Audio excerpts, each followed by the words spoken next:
Hablando de paz, el 4 de noviembre usted sancionó la ley con la cual se pone en marcha el proceso dicho de paz total. Entre otros, eso significa negociaciones con la guerrilla del ELN, las disidencias de las FARC y también grupos armados. De manera muy concreta, ¿hay resultados? ¿Ya hay negociaciones? ¿Qué está pasando? Sí, Mar, nosotros recogimos el estado en que quedó el proceso de paz de Santos. Muerto. No, porque Moribundo. se hizo el acuerdo de paz con la FARC. Ahora hay que cumplirlo. Ese acuerdo vale bastante dinero. El primer punto nomás, que es al que me ha acercado en estos meses, que es la reforma agraria, sobre 3 millones de hectáreas de tierra fértil.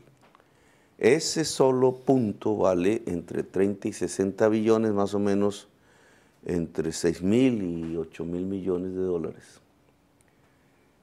en un lapso corto de tiempo, que hay que conseguir y que tenemos nosotros que poner en una inversión, porque no es realmente un gasto. Esas 3 millones de hectáreas empezarían a producir alimentos, generarían unos multiplicadores económicos, aparecería una clase media rural, pero bueno, digamos, ese es un punto, cumplir los acuerdos de paz con las FARC, que abre las opciones, digamos, de paz con el ELN, que también estaban en un punto intermedio, interrumpido abruptamente. Yo de ese punto intermedio he partido, reconocido los protocolos, etc. ¿Dónde estamos ahora? Ahora estamos en que el ELN, de acuerdo a la ley que se acaba de aprobar, ya ha escogido unos voceros, negociadores de la organización, tiene diferentes denominaciones. Nosotros hemos hecho lo mismo, ya se hará público en su momento, en este instante no se puede. No se ha escogido el lugar, será lo que viene, un punto. Había sido Cuba, y porque Cuba prestó su territorio, la derecha extrema que gobernó el país después del gobierno de Santos decidió insinuarle, o más bien decirle a la de extrema derecha que gobernó Estados Unidos después del acuerdo de paz, que colocará a Cuba en los países terroristas, y lo hicieron. Es decir, el castigo a Cuba por haber ofrecido su territorio para hacer la paz en Colombia fue haberlo conducido a un aislamiento internacional más profundo a través de la lista de países que favorecen el terrorismo. Ese punto geográfico hoy entonces es más problemático porque está ese antecedente. Y estamos en eso, en el lugar donde se van a hacer las negociaciones. Una vez negociadores de un lado, negociadores del otro, se sienten en ese punto geográfico con unos países que se han ofrecido para ser garantes del proceso, entre esos Cuba, Noruega y Venezuela. Estaba Brasil, ya habrá que ver qué pasa después de diciembre con Brasil. Hay países que se han acercado al proceso. Francia acaba de decirme que cuente con el gobierno francés en todo. España se acercó, incluso reunió conmigo en el periodo de campaña. España llevó al ELN a la lista de terroristas en Europa y genera cierto ruido, pero en general el mundo ha expresado su apoyo al inicio de un proceso de paz con el ELN. Pero nosotros no nos queremos quedar ahí solamente, queremos recuperar para la paz las disidencias hoy armadas de la FARC y queremos abrir una perspectiva cuyo hilo es difícil de establecer, la frontera, porque las condiciones del conflicto y la violencia en Colombia se han permeado del narcotráfico desde hace mucho tiempo. La diferenciación está más en los orígenes que en la actualidad, pero hay organizaciones puramente narcotraficantes que tienen control territorial, que se han empoderado, sobre todo en los últimos años, casi que necesitaríamos todo el abecedario para denominarlas, y con ellas también queremos establecer No tanto un diálogo político, porque un diálogo político versa sobre el poder. Y no se trata de conceder poder al narcotráfico, sino es un diálogo jurídico en donde el Poder Judicial puede negociar con este tipo de organizaciones beneficios jurídicos a cambio de un autodesmantelamiento pacífico de sí mismas bajo los principios de verdad, justicia y reparación. En cierta forma es quitar el proletariado del narcotráfico. El narcotráfico quizás siga, porque mientras haya prohibición de la cocaína habrá mafia. Pero es un paso adelante, por lo menos desde la perspectiva de la pacificación de Colombia. Y con Iván Márquez, el ex jefe de FARC, hay discusiones, hay canales abiertos con él, de manera muy concreta. Iván Márquez es una de las disidencias. Pero hay contactos. Hasta hace poco supimos que estaba vivo, porque el gobierno oficialmente lo había dado por muerto, como muchos otros que han aparecido vivos y que pues no sabíamos, pero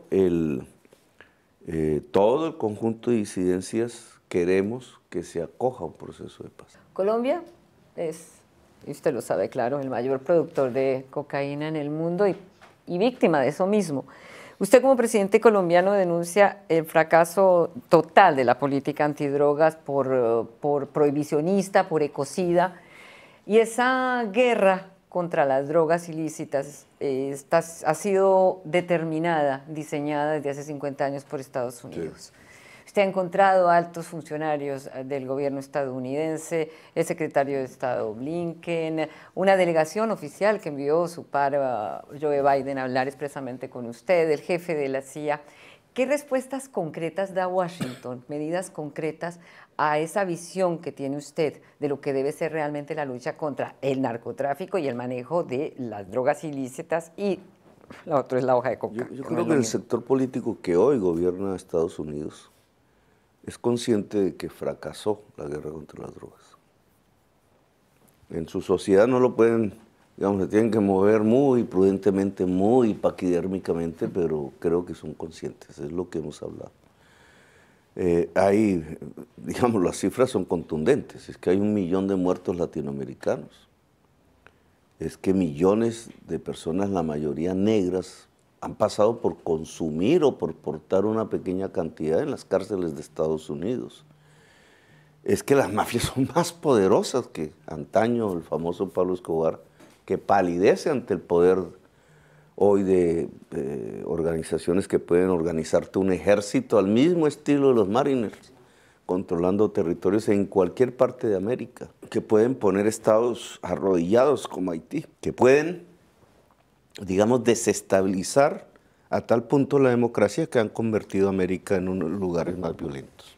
Señor presidente, ¿usted quiere la legalización en Colombia? Y también otra pregunta muy concreta, ¿usted quiere parar extradición de narcotraficantes a Estados Unidos? No, miren, en primer lugar, la legalización en Colombia de la cocaína no sirve para nada. Nos bloquearían, nos aislaríamos del mundo. Sería incluso mucho más violento el fenómeno.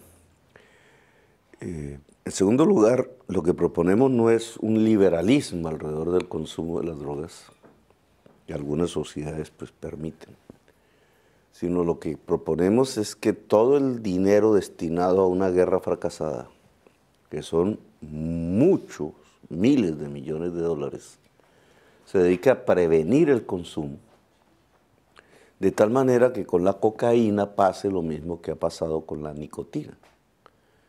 Hay sociedades que aún fuman, la nuestra ya no. En Colombia se puede demostrar que sin criminalizar el consumo de tabaco o cigarrillos, nicotina en general, con la campaña de prevención y con los cambios que la sociedad va teniendo en el tiempo, se redujo casi a cero ese consumo. No es fácil encontrar a alguien que fume en Colombia. ¿Por qué se puede hacer eso siendo legal el consumo de cigarrillo y no se puede hacer con la cocaína? Si las sociedades cambian en el tiempo, son más afectuosas, menos competitivas entre sí, si se hace esa inversión de miles de millones de dólares en prevenir, en educar, tenga usted la seguridad que el consumo de cocaína tenderá a cero en el tiempo. Y eso es lo que se trata, y no habrá muertos, no habrá este desastre en que se ha conducido América Latina en estos 50 años. Las perspectivas serían diferentes. Entonces, digamos, no hablo de descriminalizar simplemente para que entonces la cocaína se convierta en una especie de Coca-Cola en consumo en todo el mundo, ¿no? Hablo es de redireccionar la lucha antidrogas de tal manera que abandone sus aspectos militares, violentos y represivos y ahonde en los aspectos de la salud pública y de la prevención, porque creo que es el camino más eficaz.